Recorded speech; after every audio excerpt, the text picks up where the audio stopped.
we first started, we were talking about all the viral moments that, you know, you've had thus far. One of the recent ones was with Judge Joe Brown. It was interesting. Where do you stand with how you feel about Cosby's release and all that stuff? You know, it's a good question. It is very clear from the case that Bill Cosby was lied to by the prosecutor, or by the district attorney. And it's very clear that he, like many people in the United States, but especially Black people, was not treated fairly in that particular process. So his release as a legal matter was never in dispute for me. I never said, you know, it's like OJ, right? I know OJ killed people, but they planted evidence. They lied on him. And so OJ being found not guilty for me was an important legal and political moment, but it didn't mean that he was morally innocent. It didn't mean that we were going to accept OJ. It didn't mean that we were going to worship OJ. It didn't mean that we were going to pretend that OJ wasn't a monster. And so for me, the conversation about Cosby, and this is what I was trying to communicate to Joe Brown, but he was committed to not hearing it, was that we can have two conversations simultaneously. The first conversation, and the most important conversation for our society and for our community and for our culture, is about rape culture. And I'm saying that Bill Cosby, just based on what he said in that deposition, satisfies the conditions for being a monster. I'm saying that if you were admitting that you were giving people drugs for the purpose of having sex with them, and keep in mind, he's also saying he's not taking them.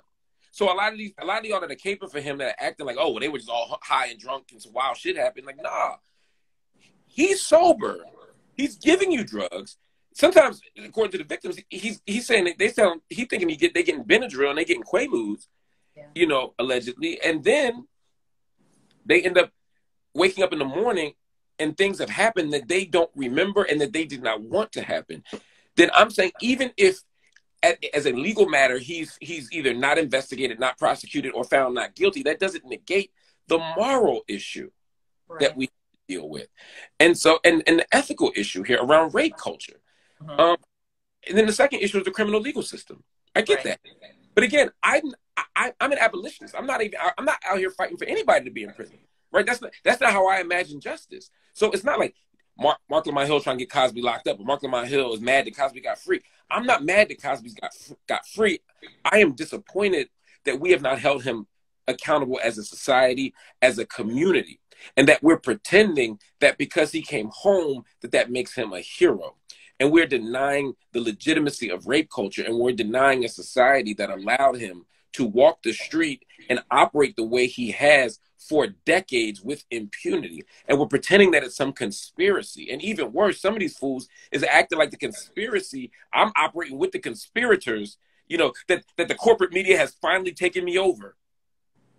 And we're using it to attack Cosby, as if rich white billionaires are trying to defend women's rights and justice and attack Cosby. If anything, the rich white billionaires, right, are the ones far more likely to be operating in the same circles and operating in the same practices as Cosby. They not trying to attack Cosby because the Cosby know where the bones is buried.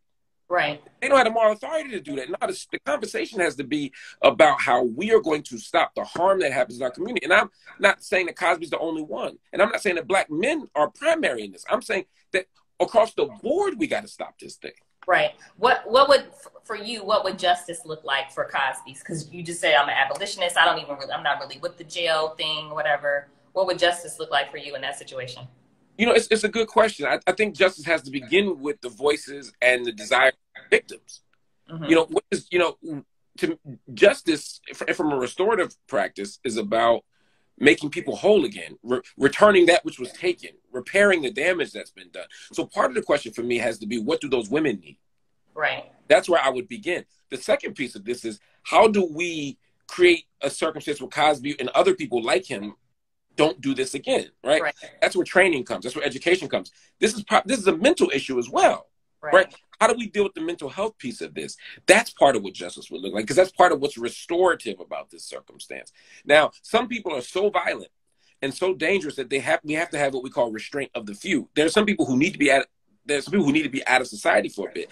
But when they're pulled out of society for a bit or a long bit, is there a way to do it that doesn't look like just throwing them in a cage? Because Cosby spent the last few years in a cage. Yeah.